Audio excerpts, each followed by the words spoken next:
Mohtarma Benazir Bhutto, born in Karachi on 21st June 1953, was the eldest child of former Prime Minister Zulfikar Ali Bhutto. Former Prime Minister late Zulfikar Ali Bhutto was removed from office following a military coup in 1977. Mr. Zulfikar Ali Bhutto was charged with conspiracy to murder and was hanged on 4th April 1979 by the martial law court. During all this time, Mohtarma Benazir Bhutto and her mother suffered a lot and were held in a police camp until the end of May after the execution. After completing her early education in Pakistan, Mohtarma Benazir Bhutto pursued her higher education abroad in prestigious institutions like Oxford and Harvard University. Bhutto, who had returned to Pakistan after completing her studies, found herself placed under house arrest in the wake of her father's imprisonment and subsequent execution. Having been allowed in 1984 to return to the United Kingdom, she became a leader in exile of the PPP, her father's party. After the end of martial law in Pakistan, Mohtarma Benazir Bhutto was sworn in as the Prime Minister for the first time in 1988 at the age of 35, the youngest person and the first woman to head the government of a Muslim majority state in modern times. She was awarded the Prize for Freedom by the Liberal International as well. Bhutto's accomplishments during this time were in initiatives for nationalist reform and modernization. In October 1993, elections were held again and her PPP coalition was victorious, returning Mohtarma Benazir Bhutto to office and allowing her to continue her reform initiatives. In 1998, she went abroad into a self-imposed exile, and after years of exile in Dubai and London, Mohtarma Benazir Bhutto returned to Karachi on October 18, 2007 to prepare for the 2008 national elections. On December 27, 2007, Mohtarma Benazir Bhutto was assassinated while leaving a campaign rally for the PPP at Liaquat National Bagh, where she had given a spirited address to the party supporters in the run-up to the January 2008 parliamentary elections. Shaheed Mohtarma Benazir Bhutto was a charismatic and visionary leader and was a true successor of her late father Zulfikar Ali Bhutto. She left behind thousands of supporters and international followers.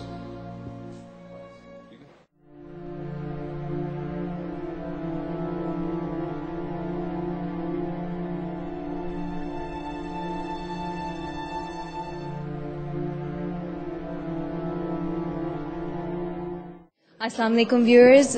Today we have a highly respected and honorable guest with us, the ex-Prime Minister of Pakistan, someone with great achievements and great talents. Let us speak with her. Assalamu alaikum, madam. Wa alaikum salam. It's very nice to be with you. Thank you, madam. Madam, first of all, I would like for you to share some words about yourself, what struggles and obstacles you have faced, and what we can do as part of being the youth to be motivated. My name is Benazir Bhutto, and I was elected Prime Minister of Pakistan, becoming the first Muslim woman to be elected to this position in modern times. Since then, I've faced many challenges in working for democracy in my country.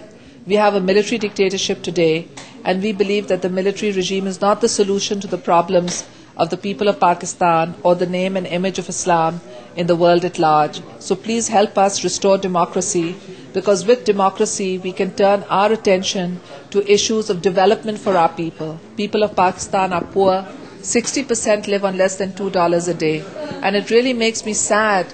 I find it difficult to have a Coca-Cola, because when I have a Coca-Cola, I think of how many people in my own country are living on the price of this, on less than this Coca-Cola. So we should be thankful to God for what we've got, and we should think of the others who are brothers and sisters who are in need and what we can do for them.